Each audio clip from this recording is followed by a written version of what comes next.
안녕하세요. 오늘은 또 제 노트북이 갑자기 작동이 잘 안 돼서 이게 핸폰으로 인사를 드리고 말씀을 나누게 되었습니다. 양해를 구하고요. 저는 약 2주 동안 아제르바이잔하고 우즈베키스탄 갔다가 엊그제 토요일 날 늦은 저녁에 집에 도착했습니다. 아직 여독이 살짝 덜 풀려서 고단함이 느껴질지 모르겠지만 오늘 이렇게 귀하신 분들과 함께 한 달에 한 번씩 좋은 은혜의 시간을 나누게 돼서 너무 기쁘고요. 또한 부족한 제어를 통해서 또 주시는 말씀을 경청해 주시는 선교사님들 모두에게 감사를 드립니다. 네, 방금 조금 전에 우리가 함께 읽은 본문의 말씀이 누가복음 13장 6절로 9절이었는데요. 1절부터 5절에 보면 주님께서 두 가지 실제로 있었던 일을 먼저 예를 드시죠.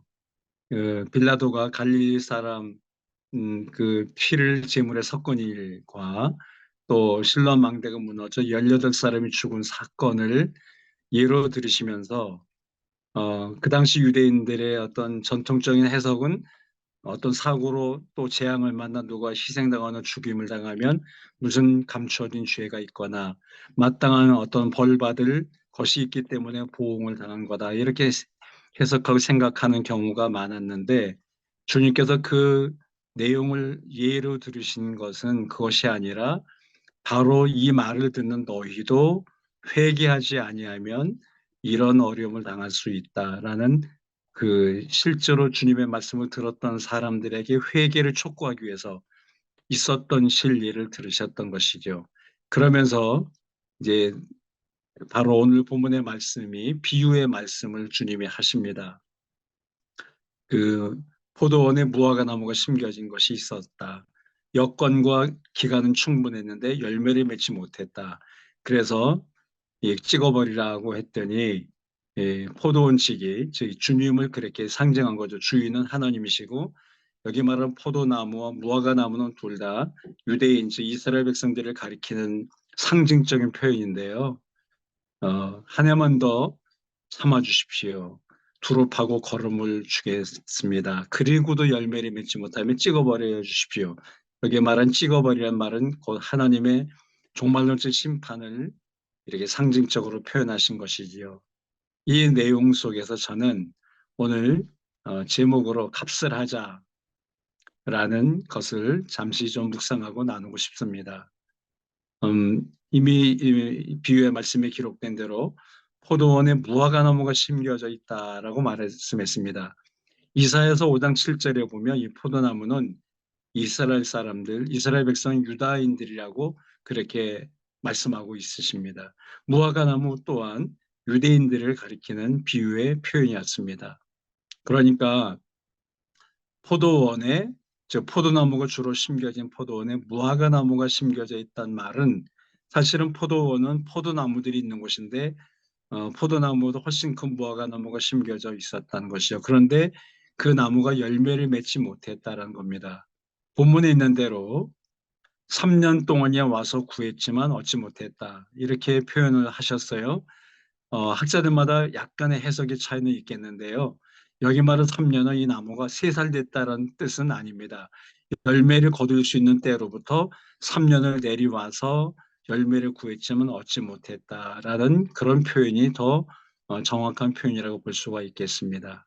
아무튼 이 비유의 내용은 열매를 찾으시는 그런 하나님의 마음을 우리에게 알려주고 있죠. 그런데 열매를 맺지 못하면 결국은 찍어버림, 즉 심판의 대상이 된다라는 것을 우리에게 비유적으로 말씀하고 계신 것이죠. 선교사님들이 선교지에 가셔서 복음의 열매, 구원의 열매를 맺기를 위해서 우리가 보내진 것이잖아요. 그런데 그런 열매를 주님이 우리에게 찾으실 때 주님이 보시기 흡족할 만한 열매를 내어드리지 못한다면, 맺어드리지 못한다면 그 또한 하나님 앞에 죄송스러운 것을 넘어서 꾸중의 대상이 되지 않을까 하는 것을 이 말씀 속에서 유추해 볼 수가 있겠습니다. 그러면서 저는 값을 하자라는 제목으로 같이 한 두세 가지를 묵상하고 싶은데요. 첫째로 자리값을 하자라고 말씀드리고 싶습니다. 왜냐하면 포도원에는 포도나무가 있는 게 상식이건데 여기 무화과 나무가 심겨졌다고 했거든요. 그러니까 포도나무가 있어야 될 자리에 무화과가 옮겨 심겨진 거지 않습니까? 사실 우리가 고국을 떠나서 선교지 세계 여러 나라에 지금 여러분처럼 가 계시죠. 우리를 그 땅으로 옮겨가게 하시고 그곳에 심겨진 나무처럼 보내신 이유가 뭘까요? 단 하나, 열매를 맺으라고, 생명의 열매, 영혼 구원의 열매를 맺으라고 우리를 그곳에 보낸 것 외에 다른 이유가 뭐가 있겠습니까? 거기에 자식들 공부시키러 간 것도 아니고 먹고 살기 위해 간 것도 아니고 우리나라보다 편하고 좋으니까 간 것은 분명히 아니지 않습니까?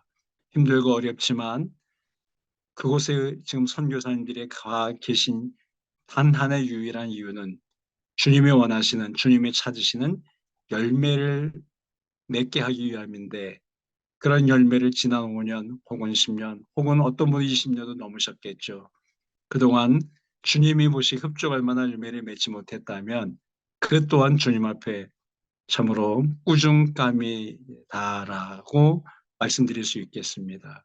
왜냐하면 우리가 그곳에 갔는데 그곳에 심겨진 무화과 나무 같은데 그곳에서 우리가 자리를 차지하고 있는데 그 자리에 걸맞는 열매를 맺지 못하면 자리값을 하지 못하는 거나 마찬가지 아니겠습니까? 물론 저도 마찬가지죠. 또 국내에서 목회하는 목사님들도 마찬가지겠죠. 지금 있는 자리에 하나님께서 우리를 옮겨 심겨 주셨고 또 사역의 기회를 주셨고 여건과 환경을 조성해 주셨고 그리고 필요한 은사와 능력도 주셨는데 그에 걸맞는 열매를 맺어드리지 못한다면 결국 하나님 앞에 우리가 낯을 들 수 없을 뿐만 아니라 그것으로만 끝난 것이 아니라 자칫 우리가 심판의 대상이 될 수도 있다라는 것이죠. 그래서 자리값을 해야 되겠다라는 것이고요. 그런데 이 무화과 나무는 포도나무보다 더 넓은 자리를 차지하고도 열매를 맺지 못했으니 자리값을 못하고 있구나 하는 것을 생각해 보게 되겠습니다. 지금 선교사님 계신 곳은 어디인가요?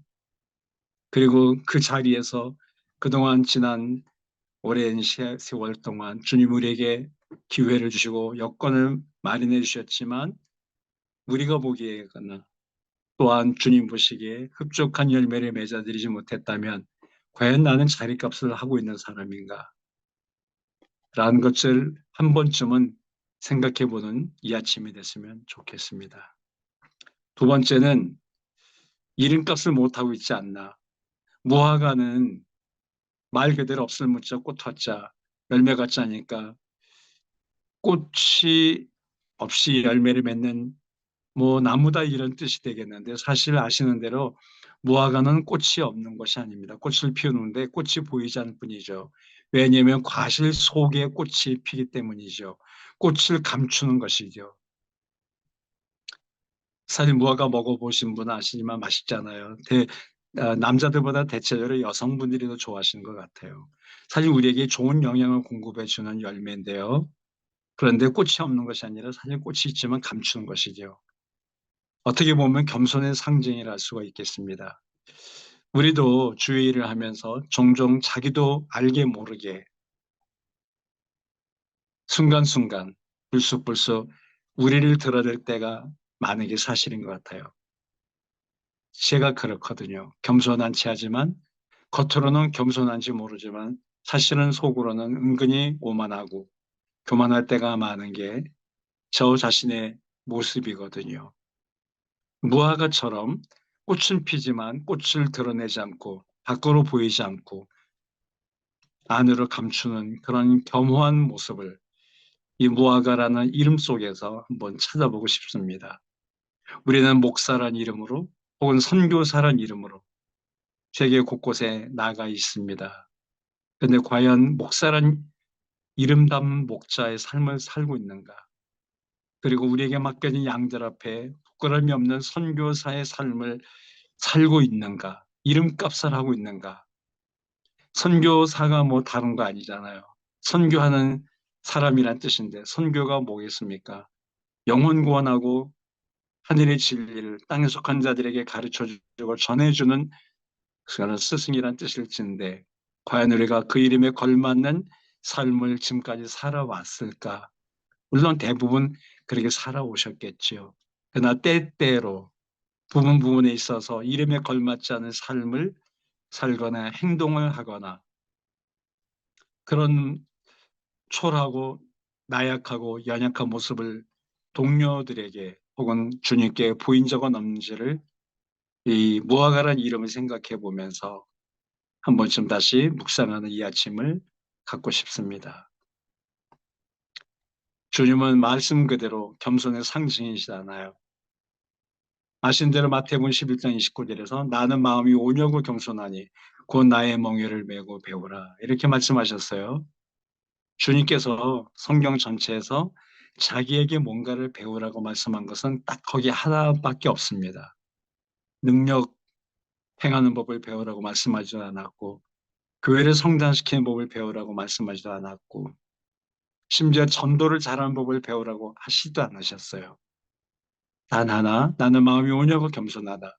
그걸 내게 배우라고 말씀하셨죠. 왜냐하면 주님은 많은 주의 종들이 그리고 많은 그리스도인들이 겸손하지 못할 것을 이미 내다보신 것 같아요. 그 당시에도 있었을 뿐만 아니라 주님을 따른다는 제자들의 모습에서도 발견했을 뿐만 아니라 이 이후에 일어날 하나님의 사람들의 모습 속에서도 자기를 드러내기 좋아하는, 자기를 알아주기 바라는, 자기를 은근히 과시하는, 자기의 멋있음과 능력 있음과 아름다움을 과시하려는 인간의 본성을 파악하고 계셨던 주님은 나는 마음이 오냐고 겸손하다. 내게 배우라고. 딱 하나. 주님은 다른 것보다 그것을 배우라고 말씀하고 계신 것이죠. 그래서 저는 무화과 꽃이 없는 것이 아니라 사실은 꽃을 감추고 있는 향긋한 영양 있는 열매를 맺는 무화과처럼 우리도 그런 이름값을 하면 좋겠다. 목사다운 목사, 선교사다운 선교사, 목자다운 목자, 그리스도인다운 그리스도인, 하나님의 사람다운 하나님의 사람. 그 이름대로 우리가 살 수만 있다면 참 얼마나 좋을까요? 얼마나 더 아름다운 열매가 맺어질까요? 세 번째 마지막으로 말씀드리고 싶은 것은 걸음값을 하면 좋겠다라는 겁니다. 오늘 본문의 마지막 구절을 보면 포도원지기가 주인에게 청하죠. 주인님, 한 해만 더 그대로 두십시오. 내가 투rop하고 걸음을 주겠습니다. 물론 여기 말하는 걸음은 뭐 영적인 것보다 실제로 그런 나무가 열매를 잘 맺을 수 있도록 주는 비료를 가리키는 말이죠. 물론 오늘날의 비료 같은 것이 2000년 전에 있을 리 없었지만 그 당시 그 나름대로 나무들 주변에 주는 거름이 있었지 않을까요? 그런데 이 걸음을 저는 이렇게 오늘날 우리에게 적용시켜 보고 싶습니다. 저를 포함해서요. 우리들에게 얼마나 많은 성도들을 통해서 걸음이 공급되고 있습니까? 또 선교사님들에게는 각 교회와 후원자들을 통해서 얼마나 많은 걸음이 그동안 주어졌습니까? 저는 뭐 이번에 또 선교지를 아제르바이잔과 우즈베키스탄을 가서 많은 선교사들을 만나고 왔어요. 그분들과도 솔직한 그런 대화를 나눴고 고백과 함께 요청을 했습니다. 그리고 또 지금까지 수많은 선교지를 다니고 선교사님들을 만나고 또 보면서 그런 느낌을 갖습니다. 선교사님들이 그냥 선교하는 게 아니잖아요. 기도와 사랑과 함께 무엇보다 실제적인 많은 물질들이 가고 있잖아요. 선교사님에 따라 차이가 있고 다를 수는 있겠지만 아마 모르게 몰라도 출자마 평균 최소한 한 달에 200만 원씩은 선교사님들에게 보내지지 않을까요? 그보다 못한 분은 극소수에 불과할 거라 생각합니다. 프로젝트를 빼고 그냥 일상생활을 위해서 우리에게 보내진 선교비만도 200만 원 이상이라면 한 달에 1년이면 2,400만 원이고요. 그것이 10년이면 2억 4천이잖아요. 어떤 분은 더 많이 갈 거예요. 그렇다면 지금 이 방에 들어오신 분만 해도 20명 이상이 될 텐데 그렇게 해서 우리가 20년씩 있었다고 계산해 볼까요? 1년이면 2억 4천, 2,400, 10년이면 2억 4천, 한 사람이 10명이면 24억이에요. 20년이면요, 48억 50억이에요. 솔직히 말하면 더 많은 액수가 갔을 겁니다. 예배당도 졌을 거고, 또 프로젝트를 했을 거고, 학교를 세우셨을 거고, 또 병원을 세우고 계실 거고, 그렇다면 어마어마한 금액의 그런 영적 걸음과 같은 선교비가 보내지고 지원됐지 않습니까? 지금 한국 선교사들이 170여 개국에 2만 4천 명 정도가 나가 있다고 알고 있습니다. 그분들에게 가는 거 그렇게 따져본다면요. 정말 천문학적인 깜짝 놀랄 만한 선교비가 한국 성도들의 어렵게 일하고 벌어서 자기들 안 먹고 안 쓰면서 보낸 선교비가 한 무화과 나무로 보내 심겨진 우리를 열매를 맺게 하려고 보내진 걸음들이거든요. 어떤 분들은 정말 눈물겨울 정도로 감동적일 정도로 많은 열매를 맺고 계신 분들이 계세요. 저는 선교지를 다니면서 그런 분들을 많이 만납니다. 그러나 솔직히 말씀드리면 걸음값도 못하는 선교사님들도 계세요. 지난 10년 동안 20년 그 이상 됐는데도 맺은 열매가 얼마나 되시나요? 라고 정직하게 물어보면 몇 명이라고 대답하지 못한 분들이 계세요. 물론 뭐 험악한 중동 지역이라든지 이슬람권 혹은 또 다른 어려운 지역에서는 자유롭게 복음을 전할 수 있는 그런 지역과 여건에 있는 선교사들과 단순 비교를 할 수는 없겠죠. 차이가 있는 거 분명합니다. 똑같이 제가 판단하거나 평가하는 건 아니에요. 그러나 그럼에도 불구하고 우리 스스로를 돌아볼 때 지난 10년, 20년, 30년 동안 수많은 기도의 그런 지원과 사랑의 후원과 함께 우리에게 공급된 영적 걸음들, 그 많은 물질들에 비해서 우리가 맺은 열매는 초라하지 않나요? 이 무화과 나무가 열매를 맺지 못해서 찍어버림의 대상이 된 것처럼 우리가 그렇진 않을까 하는 염려가 솔직히 있습니다. 우리 흔히 생활 속에서 가성비란 말을 하지 않습니까? 가격 대비 참 이 좋다. 성능이 좋거나 정말 만족하다. 10,000원짜리 음식을 먹었는데 한 20,000원짜리 같이 나왔다. 반찬이나 맛이. 그러면 우리는 흐뭇해하고 좋아하고 아깝지 않죠. 그런데 15,000원짜리 음식을 먹었는데 10,000원짜리도 안 되는 것처럼 반찬이 시선을 하고 맛도 없고 그리고 소홀하다면 우리 그 돈이 아깝지 않습니까?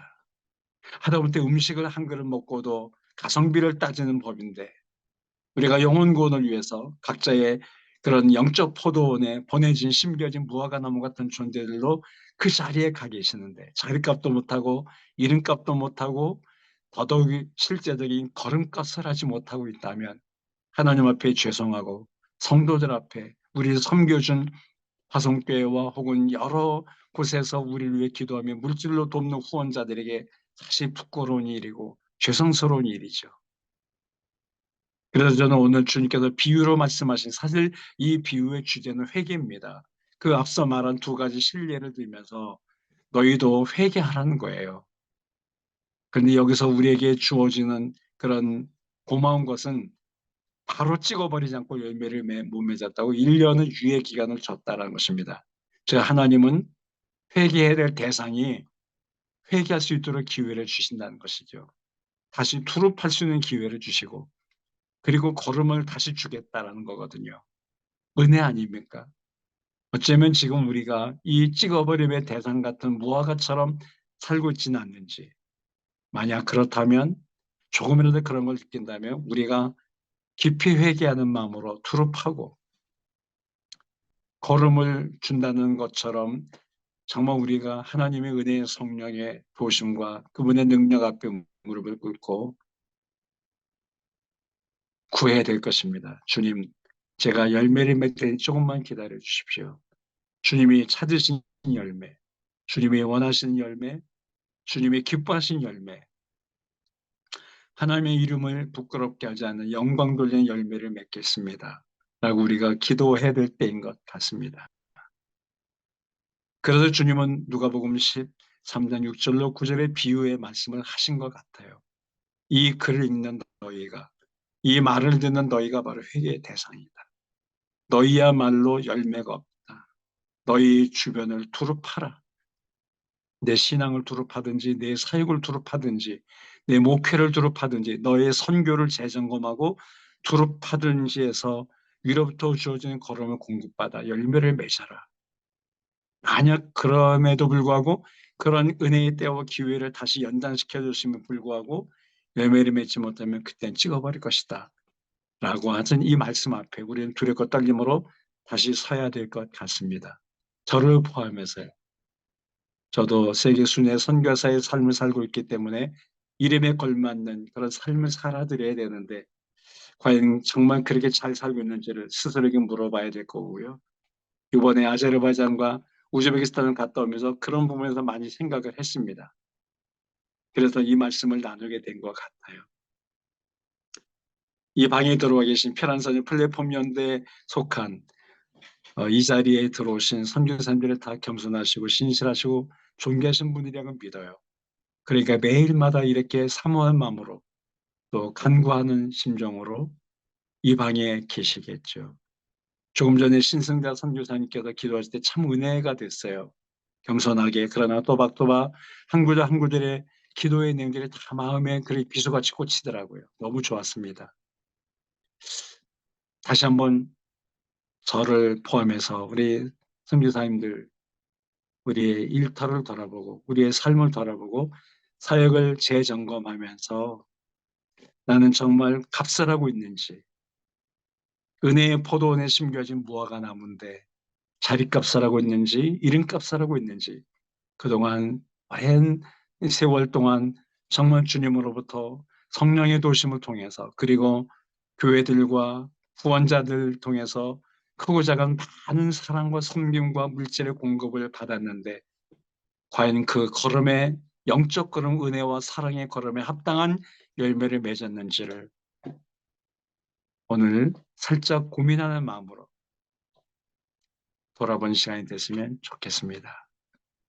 그래서 남은 기간 동안 남은 사역의 기회 동안 주님이 그토록 원하시는 열매를 우리가 구하고 또 맺기를 더욱 힘쓰는 그런 회개하는 마음으로 더 낮아지고 엎드리는 우리 선교사님들이 그리고 제가 되기를 바라는 마음으로 이 말씀을 나누었습니다. 어떻게 보면 제가 좀 오늘 아침에 에, 너무 솔직한 표현 혹은 무리한 부탁을 드린지 모르겠는데요. 그러나 다 같이 우리가 정말 주님의 다시 오실 날이 긴박해지는 시급한 이때 세계적으로 기독교가 공격을 받고 위협 아래 놓여 있고 한국에서도 기독교가 궁지에 몰리고 있는 낮아질 대로 낮아진 마치 밖에 머리여 사람들에게 밟혀진 소금처럼 마슬리는 소금처럼 되어가고 있는 것 같거든요. 우리가 여유를 부릴 데가 없는 것 같아요. 마지막 골든타임이라고 생각하시고 다시 한번 더 투릅하고 걸음을 줘서 포도원 주인이신 하나님 아버지가 찾으시는 기뻐하실 만한 열매를 맺어드리는 우리가 됐으면 좋겠습니다. 기도하겠습니다. 사랑하는 하나님, 하나님은 우리에게서 열매를 원하시는데 저희들이 부족함으로 하나님이 원하시는 만큼의 열매를 맺지 못하고 있다면 다시 한번 깊이 회개한 마음으로 두릅하고 걸음을 주셔서 하나님이 원하신 열매를 맺어드릴 수 있도록 은혜를 베풀어 주옵소서. 그래서 우리 선교사님들이 계신 그 자리에서 곳곳에서 사역지에서 일터에서 흡족할 만한 향기로운 열매를 맺어드려 극상품 포도나무를 구하고 계시는 주님 앞에 향기를 토하는 아름다운 실한 열매를 맺어드리는 기쁨이 있게 해 주옵소서. 오늘도 그리고 이 남은 생애가 그렇게 되기를 바라면서 우리에게서 열매를 찾고 계시는 주 예수님의 이름으로 기도드립니다. 아멘.